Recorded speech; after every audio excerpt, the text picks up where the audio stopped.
Naghahasik ng lagim si Criselda nang sandaling ito kasalukuyan niyang hinahabol ang grupo ng kabataan na namasyal umano sa puok na ito.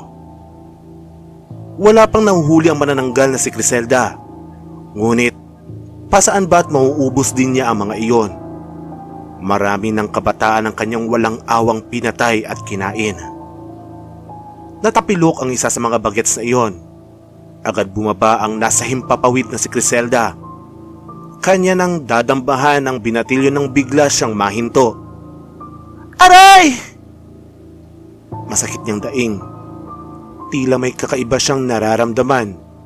Baka pa'y tumira na ng kalahating katawan niya. Nabahala agad siya.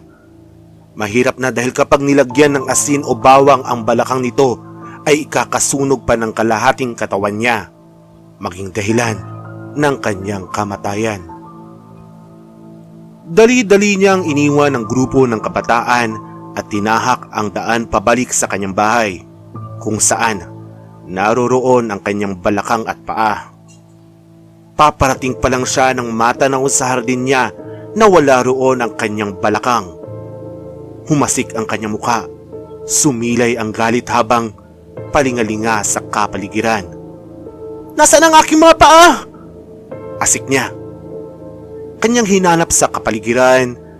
Halos inikot na niya ang buong kagubatan. Matagpuan lamang niya ang nawawalang kalahati ng kanyang katawan. Sandali siyang tumigil sa sanga ng puno.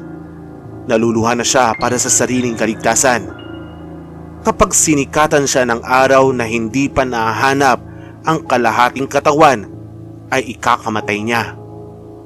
Bigla niyang naisip na tumungo sa isa sa tanyag na kakilala niyang aswang. Ang natatanging may itinatagong iba't ibang gamot sa tuwing nasa kritikal ang lagay nilang mga aswang. Si Aling Pasita.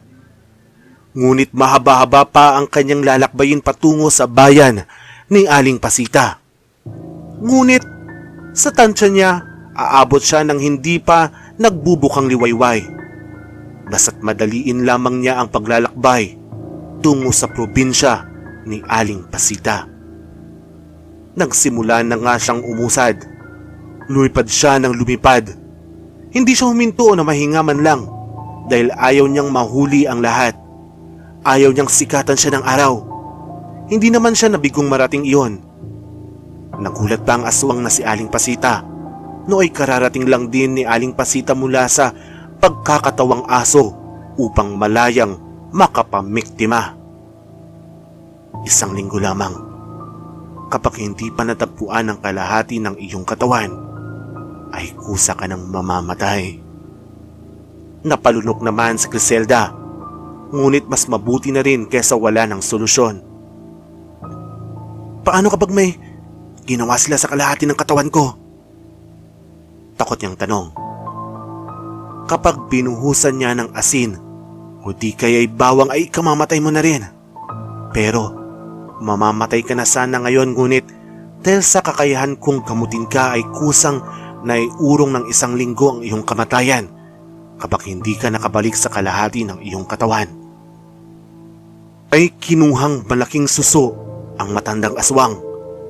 Kanyang pinahiga ang manananggal na si Criselda at ipinahid sa tiyan nito habang may binabasang tila orasyon. Nang matapos ay nag-unat na ng ulo si Criselda at sumandal. Mangiyak-ngiyak na iniisip ang sariling katawan. Mayroon ka bang maaaring tuluyan? Umiling si Criselda at tuluyang naluha. Kailangan mong manatili sa isang madilim na lugar. Walang liwanag ang dapat na tumama sa iyo, ni ilaw man iyon.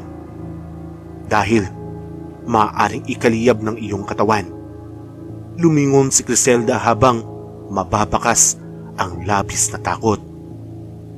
Huwag kang mag-alala. Mayroon akong basement. Maaari kang tumuloy. Hatiran din kita lagi ng pagkain mo at mag-uutos ako ng tauhan upang hanapin ang iyong mga paa. Mas lalong naiyak si Criselda sa concern ng matanda. Tinawag na ng matanda ang 2 tauhan upang makilala nila. Samantala, Isang lalaki ang kasalukuyang nakamasid sa kalahating katawan ni Griselda. Pinamasdan niya iyon bago binuhat at dinala sa silid. Iiwasan niyang matamaan ng liwanag dahil nga sa panganib na maidudulot ng liwanag sa katawan ng aswang. Lumabas ang lalaki at tinungo ang ilang pananim sa bakuran. Nahinto siya ng tumamak na naman sa isipan niya ang sinapit ng kanyang pamilya. Isa-isang napatay umano ng mga aswang ang kanyang asawa at mga anak, kaya't sukdulan na rin ang galit niya. Kaya't inaral niya ang pambihirang kakayahan mula sa mga albularyo upang maging sandata laban sa mga aswang. Pang maisakatuparan ang paghihiganti. Nakaganti naman siya dahil madami-dami na rin ng aswang ang napatay niya, pero hindi sapat. Hindi siya titigil hanggat hindi niya nauubos ang mga iyon. Ang style niya ay nagpapalipat-lipat siya ng tirahan. Lumalapit siya sa mga aswang upang maisagawa ang paghihiganti.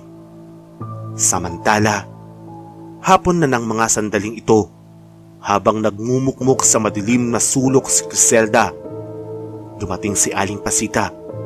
May dalang hilaw na ulo ng baka. Iyon muna ang ipapakain niya kay Griselda. Bahagya pang natamaan ng liwanag si Griselda kaya't napaurong habang biglang usok ng natamaan ng araw. Maya't mayay, bigla na lamang napaliyad si Griselda. Hindi naman siya nasasaktan ngunit kakaiba ang nadarama niya. At sa tanan ng buhay niya ay ngayon lamang niya nadama iyon. Bahagya na siyang napapahiyaw. Ngunit ang natamaan ng liwanag ay hindi iyon ang sumasakit. Ano po bang nangyayari sa akin? Umiiyak niyang tanong. Hindi ko rin alam. Hindi naman kasi ako manghuhula, sagot ng matanda. Samantala, tinatahak na ng dalawang napag-utusan ang daan patungo sa probinsya ni Griselda.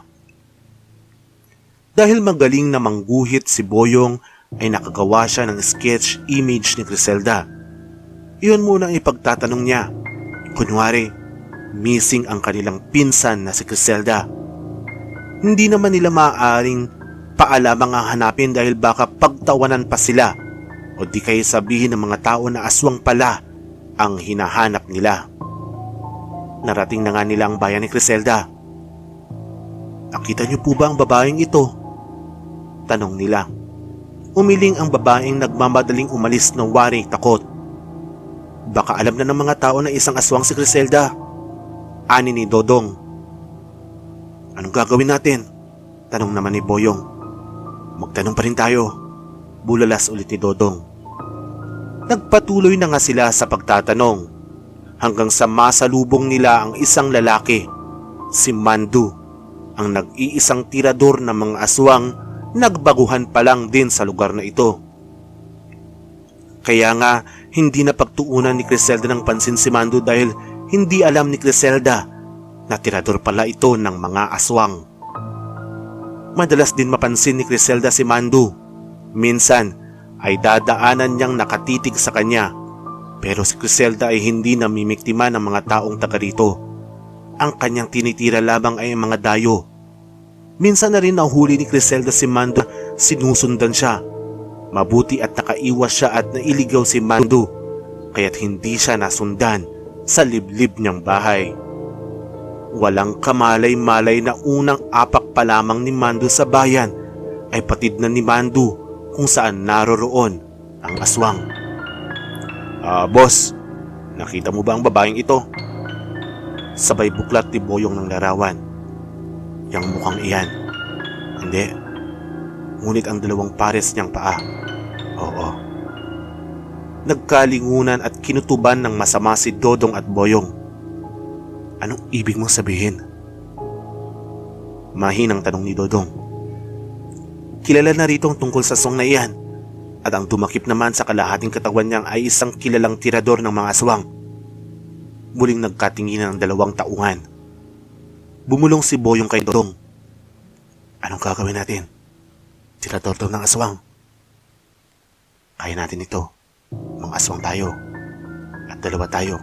Isa pa, magtatakip silim na rin. Malakas tayo kapag gabi, di ba? Sagot naman ni Dodong. Ngumiti lamang si Mando sa ginagawa ng dalawa. Maaari mo ba kaming samahan sa kanyang tahanan? Matapang na wika ni Dodong. Oo ba? Tumawa bigla si Mando kaya't nagkalingunan ulit ang dalawa habang nagtataka at natatakot. Naglakad na nga sila. Pagkarating ng bahay huminto si Mando. Ayan ang bahay. Wari ibig ipahiwatig ni Mando na ang dalawa na ang tumuloy. Naglakad naman ang dalawa tungo sa pintuan. Bukas na iyon kaya't hindi na nila kailangang buksan ang pintuan. Kailangan lamang nila ay hawiin ang doble-dobleng kurtina. Pumasok ang dalawa. Ngunit wala naman sa sala. Tingnan nyo sa silid. Anang tinig. Tumuloy ang dalawa at binuksan ang silid. Dooy tumambad sa kanila ang kalahating katawan ni Criselda. Napalingon ang dalawa kay Mando. Ganoon na lamang ang kanilang gulat dahil may kwintas na itong gawa sa bawang. Mayroon ding suot ng waring agimat. Habang may hawak na buntot pagi sa kabila at sa kabilang kamay naman ay bolo. Nagalit ang dalawang aswang. Dahil kalat na rin ang dilim ay nagpalit sila ng anyo. Naging mababangis na aswang. Walang panlaban sa amin yan! Anang nagyayabang na si Dodong. Bigla itong sumugod. Mabilis na iwinasiwas ni Mando ang bolo. Sanhi upang masugatan sa dibdib ang aswang. Huminto si Dodong habang dama nito ang hapdi. Tinanggal bigla ni Mando ang suot na bawang. Isinuot at ipinulupot sa leeg ni Dodong. Nagtatangis habang umuusok na ang leeg ni Dodong. Si Boyong naman ay tatakas ngunit pagdaan sa kanilang dalawa ay biglang hinataw ni Mando ng buntot pagi. Tagsisigaw naman si Boyong. Ngunit nakatiempo at naabot niya sa leeg si Mando. Gamit ang matalas na kuko ay kanyang kinalmot si Mando. Bumaon iyon ngunit laking pagtataka ni Boyong dahil hindi man lang nasugatan. Ngiting nakakaloko ang kumawala sa pisngi ni Mando. Bago niya binutas ang tiyan ni Boyong gamit ang bolo. Hindi na nakabalik ang dalawang tauhan ni Aling Pasita. Kahit ramdam na ng matanda na patay na iyon. Lumilipas ang araw at gabi. Malapit nang sumapit ang ikapitong araw. Si Criselda ay palagi na lamang niyang nararamdaman na may kababalaghang ginagawa ang taong iyon sa kanyang katawan. Hindi na nakatiis si Criselda. Lumipad siya kahit nangihina na. Hahanapin niya ang sariling mga paa. Naabutan niya ang kanyang probinsya. Hinanap niya ulit sa gubat ang kanyang katawan hanggang sa tumama ang kanyang mga mata sa isang bahay. Kasalukuyang nakapatay ang ilaw kaya't sigurado siyang walang tao. Dali-dali niyang pinalibutan at pinakiramdaman. Nang wala na siyang maramdamang tao na naroroon ay saka niya itinulak ang pinto. Bukas naman pala. Sinuyod niya ang buong bahay hanggang sa matagpuan niya ang kalahating katawan. Ganoon na lamang ang sayang nararamdaman niya. Malapit nang magbukang liwayway kaya't minadali niya ang pagdugtong ng kanyang katawan sa kalahati. Nang matagpagumpayan niya ay napasigaw siya sa galak. Binalikan na rin niya ang kanyang bahay. Natulog siya ng mahimbing at payapa. Pagkagising ay bigla siyang naduwal. Patakbo siya sa kusina at doon nagsususuka. Pakiramdam niya ay nahihilo siya. Kinabukasan, narating na rin ni Mando ang lilipatan niyang bagong bahay. Bagong kapitbahay ng isang magandang manananggal. Ito muna ang next target niya. Dito muna siya magpaparaos. Hindi niya pinapatay ang mga manananggal dahil dinadakip niya ang kalahating katawan at ginagawang parausan. Sa malas ba naman ay hindi niya alam na may iilan na siyang nabubuntis sa kanila. At isa na roon, si Criselda. Wakas.